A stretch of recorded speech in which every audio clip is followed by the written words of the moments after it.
can affirm that if I have to pay the ultimate political cost for my government's decision to work with the Stanford Group for the economic benefit of the people and nation, I will have no problem with that.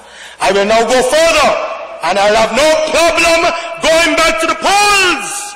I will have no problem going back to the polls on the government decision to go local with the upgrade and expansion of VC Bird Airport and the Allen Stanford Alliance. Those are the words of the member for St. John's Rural West. Is that true? Yes. Those are the proud, defiant words of the big man. The big man, Winston Baldwin Spencer, which will be heard again and again in the public interest over the next 14 days, Madam Speaker. Madam Speaker, I find it most intriguing that we actually recall here today after the dissolution of Parliament 3 weeks ago to address what can only be described as the ultimate political cost, that Baldwin Spencer and the UPP will have to pay on March the 12th for their incompetence in dealing not just with Allen Stanford, Madam Speaker, but with everything, everyone, the hospital, people die in the cricket stadium, the taxes. And for the record, Madam Speaker, we have no issue in principle with the acquisition of Stanford lands. Let me say so before I close. In principle, we have no issue or any other lands for public purpose. But Madam Speaker, the purpose must be genuine. It must be real. It must not be a poppy show. It must not be a charade. It must not be a front to score cheap political football in here. It cannot, Madam Speaker, be a hot ticket item on their political agenda to try and win the election at all costs, because they'll lose. They'll be defeated. So, Madam Speaker, we on this side, we are completely opposed to the timing of this move because it violates settled practice in our jurisdiction, in our own parliament, which today is disgracefully contravening the rule of law by moving such an opportunistic manner. It is opportunistic, Mr. Prime Minister. We don't have a problem with it if the man is convicted. We don't have a problem if he has criminal charges against him. And if the court say, yes, he's convicted, but let due process take place. We are a better country than that, Mr. PM. I cannot, Madam Speaker, and I will not support this resolution at this time. Maybe later down. Let me repeat that, Madam Speaker. Maybe later down. And I humbly suggest, Madam Speaker, that proper consideration of it should be deferred, Mr. Prime Minister, to sometime after the United States courts have determined the fate of R. Allen Stanford. Not you and Justin Simon to do that today. It is wrong. It is blatantly, vulgarly wrong, Madam Speaker. Thank you. Thank you.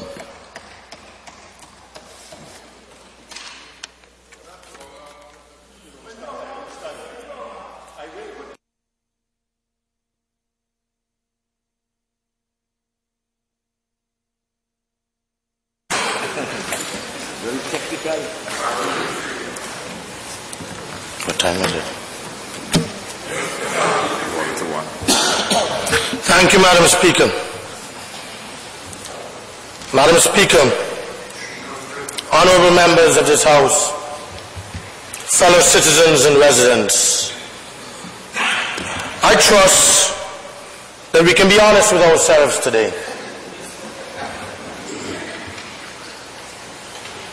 And we can recognize that the reason that we are today in this Parliament is because the United Progressive Party sincerely believes that the difficulties facing R. Allen Stanford will turn around its fortunes in an election which it's on the course to lose.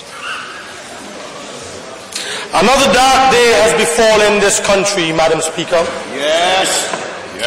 Another dark day has befallen all of us in Antigua and Barbuda, Madam Speaker. Real dark. Under the reckless and incompetent government of the UPP. For decades, Madam Speaker, this UPP has displayed its incompetence with grand arrogance Let us cast our minds back.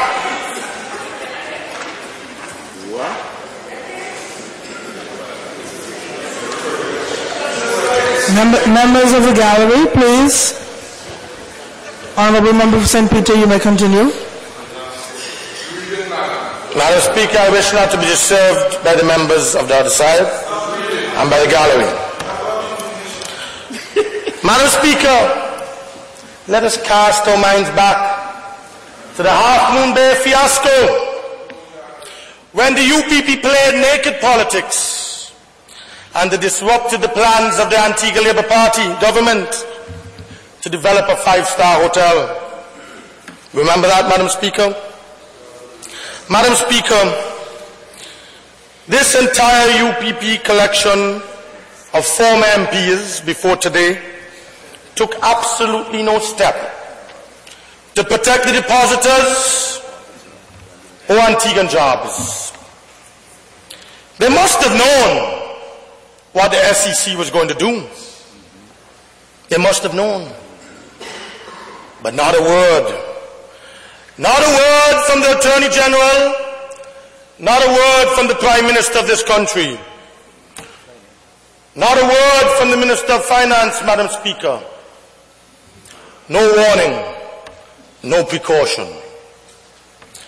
The offshore financial sector of Antigua and Barbuda, Madam Speaker, has received a blow, a tremendous blow, from all the negative publicity in all the international media. Yet, Madam Speaker, this UPP government has done absolutely nothing to protect the integrity of the jurisdiction. Other banks, Madam Speaker, in the offshore sector have had requests for withdrawal of funds and many expressions of nervousness. Yet, the UPP did not even make a statement to the international community and to the many clients of the offshore banks in Antigua and Barbuda under our jurisdiction. Another manifestation, Madam Speaker, of the UPP incompetence. Several days passed and nothing from the UPP, nothing. The deafening silence of the Minister of Finance, the deafening silence of the Attorney General, except two ministers or two ministers of government going around the country telling people, withdraw your money from Stanford Bank. Would it? Reckless and senseless, Madam Speaker. Would it? Madam Speaker, Would it? this sort of event, Madam Speaker,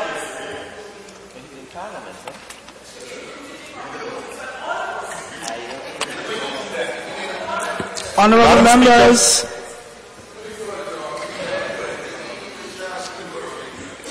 This sort of event never occurred during the Antigua Labour Party administration.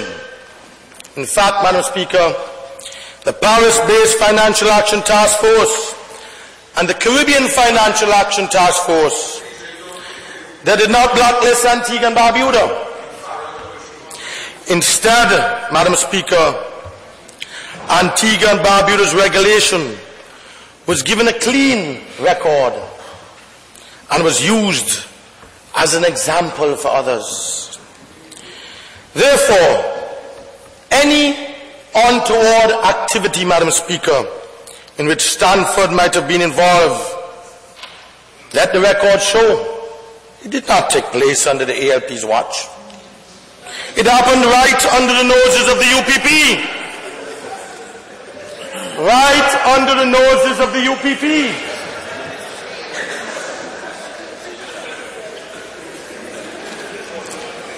The critical question, Madam Speaker,